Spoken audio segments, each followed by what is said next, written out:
Students, आपको necessary journal entries pass करनी है related to the issue of debentures and to write off the discount और loss on issue of debentures in the books of Ajanta limited in the following cases. अब वो cases क्या हैं बच्चों? Case 1 में कहा है कि 209% डिबेंचर्स जिनकी फेस वैल्यू है ₹1000 उनको इशू किया गया है एट 10% डिस्काउंट। ठीक है बच्चों, और ये डिबेंचर जो है वो पार पे रिडीम किए जाएंगे। तो डिबेंचर इशू तो हुए हैं डिस्काउंट पे, मगर इनको रिडीम किया जाएगा एट पार।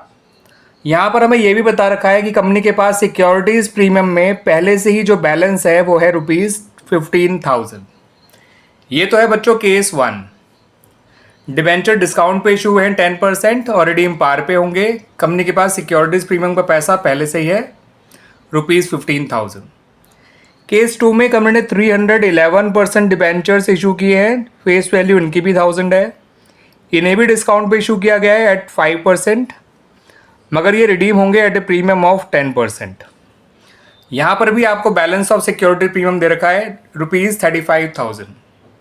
तो आपको इन दोनों ही केसेस में डिबेंचर्स के इशू की एंट्री और डिस्काउंट या लॉस जो भी है ऑन इशू ऑफ डिबेंचर्स उसको राइट ऑफ करने की जर्नल एंट्रीज बनानी है।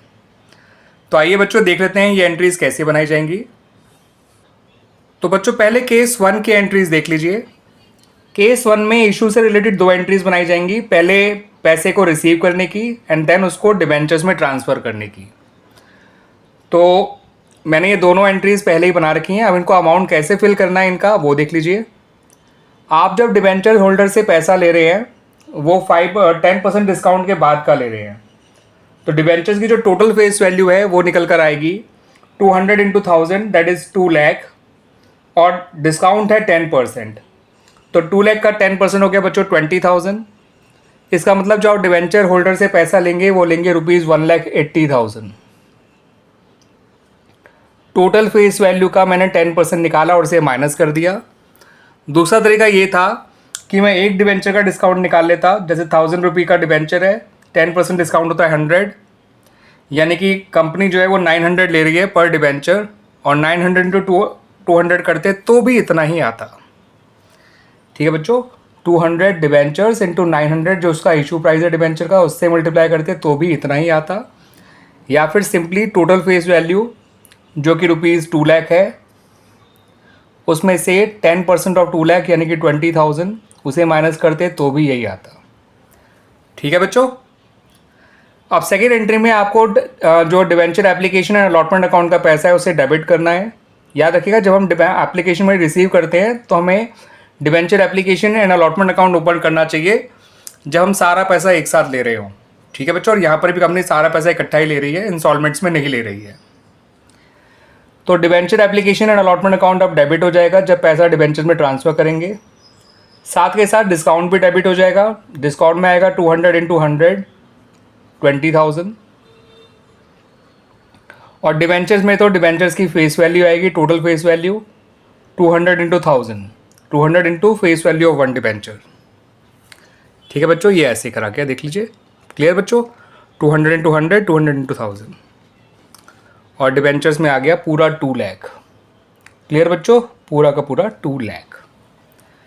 Now come to the entry for writing off this discount. देखिए बच्चों, डिस्काउंट जो होता है वो कैपिटल लॉस है। इस कैपिटल लॉस को अगर हमारे पास सिक्योरिटीज प्रीमियम का पैसा अवेलेबल है तो उससे राइट ऑफ किया जाता है, लेकिन अगर वो सफिशिएंट नहीं है तो जितना कम पड़ जाएगा डिस्काउंट राइट ऑफ करने के लिए उसके लिए हम statement of profit and loss को यूज़ करेंगे। जैसे यहाँ पर लॉस डिस्काउंट है 20,000, सिक्योरिटीज प्रीमियम पैसा था केवल 15,000, आप देख सकते हैं क्वेश्चन में मेंशन कर रखा था। तो 5,000 जितना कम पड़ रहा है वो हमने statement of profit and loss से ले लिया। ये एप्लीकेशन मनी रिसीव करने की एंट्री, ये डिबेंचर का पैसा एप्लीकेशन से डिबेंचर में ट्रांसफ़र करने की एंट्री, और क्योंकि डिबेंचर डिस्काउंट पे इशू हुए थे इसलिए डिस्काउंट को डेबिट किया गया। फिर इस डिस्काउंट को राइट ऑफ करने की एंट्री, जितना सिक्योरिटी प्रीमियम से हो सका उतना उससे राइट ऑफ कर दिया, जितना बच गया वो statement of profit and loss से राइट ऑफ कर दिया। Now come to case number 2। ठीक है बच्चों, केस 2 में भी कंपनी डिबेंचर जो इशू कर रही है वो डिस्काउंट पे कर रही है। डिस्काउंट है 5% और डिबेंचर की टोटल फेस वैल्यू है 3 लाख।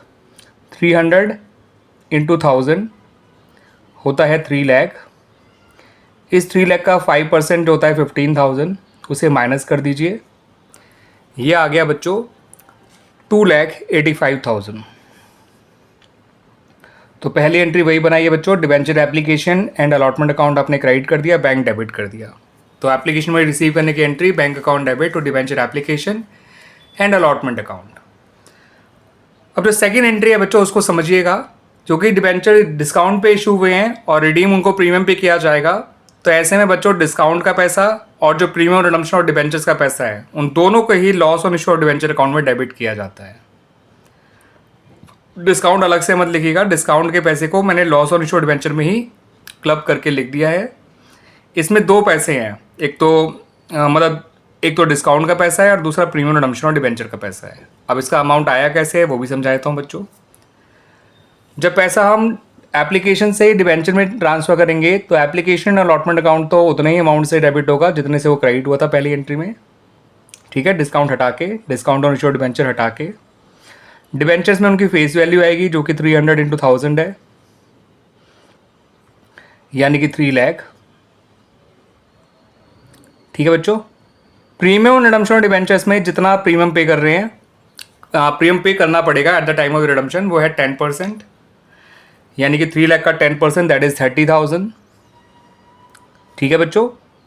या फिर सिंपली 300 × 100 कर दीजिएगा। 1000 का डिबेंचर है, 10% प्रीमियम रिडम्पशन है, तो 1000 का 10% 100 होता है, तो 300 × 100 तो भी 30,000 आ जाएगा। या फिर सिंपली 3 लाख का 10% निकाल लीजिए तो भी 30,000 आ जाएगा। अब लॉस में बच्चों कितना पैसा आएगा? लॉस में आएगा ₹45,000।